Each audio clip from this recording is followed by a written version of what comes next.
नहमदहु व नुसल्ली अला रसूलिहिल करीम अम्मा बाद फ़अऊज़ु बिल्लाहि मिनश शैतानिर रजीम बिस्मिल्लाहिर रहमानिर रहीम रब्बिश्रह ली सदरी व यस्सिर ली अमरी वहलुल उक़दतम मिन लिसानी यफ़क़हू क़ौली। सूरत आले इमरान आयत नंबर 64 खां वठी 74 ताईं तर्जुमो।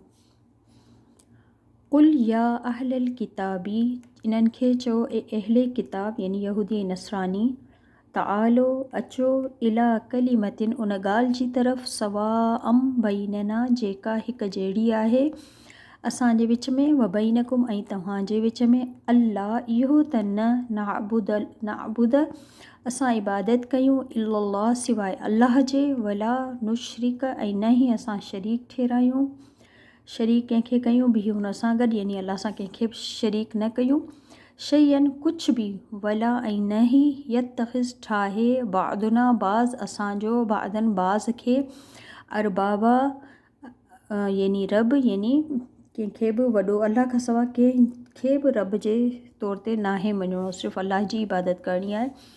मिन दूनिल्लाही सिवाय अल्लाह जे। फ़इन पोइ अगरि तवल्लो हू मुंहुं फेरे वञनि, फ़क़ूलू त उन्हनि खे चओ उशहदू गवाह रहो बि अन्ना बेशक असां त मुस्लिमून असां मुसलमान आहियूं या असां अल्लाह जा फर्माबरदार आहियूं। मुस्लिम मीन्स जेको पंहिंजो सर तस्लीम करे छॾे कंहिंजे लाइ, यानी असां अल्लाह जे लाइ सर तस्लीम ख़म कयो, असां उन जे लाइ फर्माबरदार आहियूं।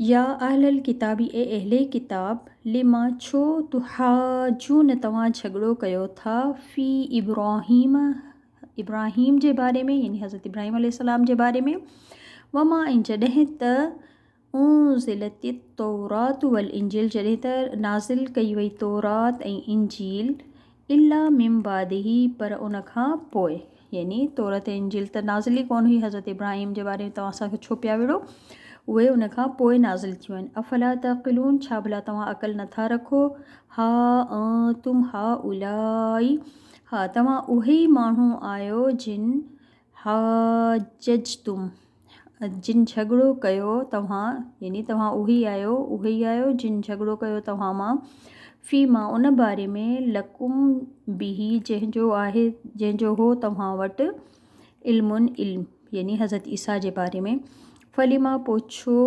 तुहाजून तव्हां झगड़ो कयो था, फ़ी मां उन मामले में लईस न आहे लकुम बिही तव्हांखे जंहिंजो इल्म को इल्म, वल्लाहु ऐं अल्लाह यालमु ॼाणे थो, व अंतुम ऐं जॾहिं त तव्हां ला न तालमून तव्हां नथा ॼाणो। मा कान इब्राहीम न हो इब्राहीम यहूदियम वला नसरानिया, न यहूदी हुआ न ही नसरानी हुआ, वलाकिन पर लेकिन कान हो हनीफ़म मुस्लिमा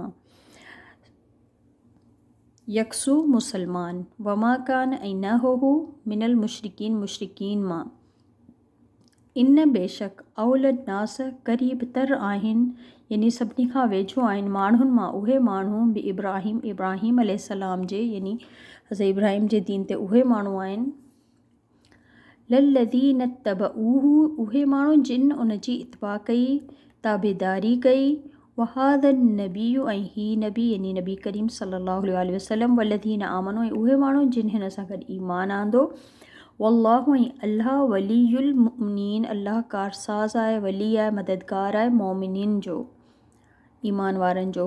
वद्दत ताइफ़तुम मिन अहलिल किताबी, वद्दत ताइफ़तुन चाहे थो हिकिड़ो फ़रीक़ या हिकिड़ो गिरोह, मिन अहलिल किताबी अहले किताब मां, लो काश के हू या अगरि हू युदिल्लूनकुम हू गुमराह कनि तव्हांखे, वमा ऐं न युदिल्लून न गुमराह कंदा इल्ला पर अनफुसम पंहिंजे नफ़्स खे ई, वमा यशउरून ऐं नथा हू शऊर रखनि सम्झ रखनि इन ॻाल्हि जी, यानी पाण ई गुमराह थी रहिया आहिनि, पर हुननि जे दिलि में ख़्वाहिश आहे त मुसलमाननि खे वापसि मुर्तद कनि, दीन खां फेराए छॾनि।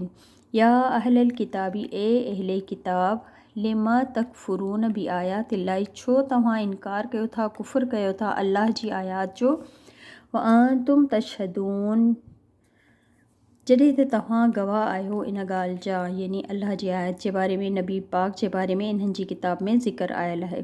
या अहलल किताबी ए अहले किताब लिमा तलबिसून अल हक़ बिल बातिली, छो तव्हां लिकायो था, छो तव्हां ख़लत मलत कयो था यानी मिक्स कयो था हक़ खे बातिल सां गॾु। वतक्तुमून अल हक़, ऐं तव्हां लिकायो था हक़ खे, व अंतुम जॾहिं त तव्हां तालमून तव्हां इहा ॻाल्हि ॼाणो था।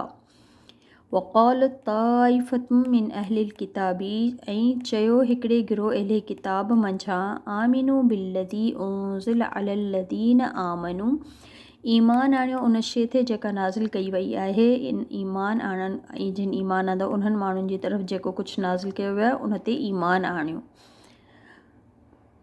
वजहन नहारी, ॾींहं जे हिकिड़े हिसे में यानी सुबुह जे वक़्तु, वक़फ़ुरू आख़िरहू, ऐं कुफ़र कयो इनकार करे छॾियो यानी उन तां फिरी वञो ॾींहं जे पोइ वारे हिसे में।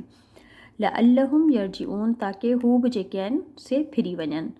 त जीअं हू ॾिसनि त ही छो सुबुह जो मुस्लमान पिया थियनि ऐं शाम जो काफ़र पिया थियनि, त जीअं हुननि मुस्लमाननि जेके नवां थिया आहिनि उन्हनि जे दिलि में बि शक पैदा थिए, हू बि इन तां मुर्तद थी वञनि। वला, ऐं न तुमिनो तव्हां ईमान आणियो, इला पर लिमन तबिय दीनकुम, उन ते जेको तव्हांजे दीन जी ताबेदारी करे पैरवी करे। यहूदी चवंदा हुआ त उन खे ई मञो जेको तव्हांजे दीन ते हुजे। कुल, इन्हनि खे चओ, इन्नल हुदा हुदल्लाह, हिदायत उही आहे जेका अल्लाह जी तरफ़ां हिदायत आहे। ऐं यूता अहदुम मिस्ल मा ऊतियतुम औ युहाजुकुम इंद रब्बिकुम, छा चवंदा हुआ यहूदी? इहे चवंदा हुआ त को बि माण्हू उहो न ॾिनो वियो आहे जेको तव्हां ॾिना विया आहियो। यानी यहूदी चवंदा जेको दीन असांखे ॾिनो वियो आहे ओहिड़ो दीन या ओहिड़ो इल्मु ॿिए कंहिंखे बि न ॾिनो वियो आहे।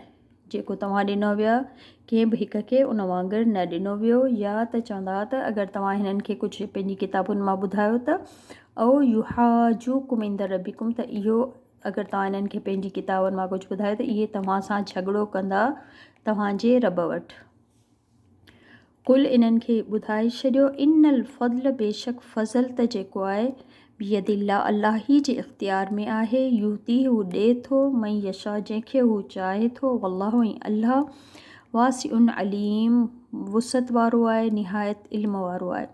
यख़्तस्सु बिरहमतिही, हू ख़ासि करे थो पंहिंजी रहमत, मई यशाउ, जंहिंजे मथां हू चाहे।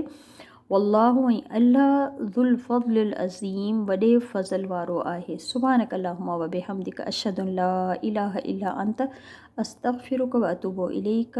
अस्सलामु अलैकुम व रहमतुल्लाहि व बरकातहू।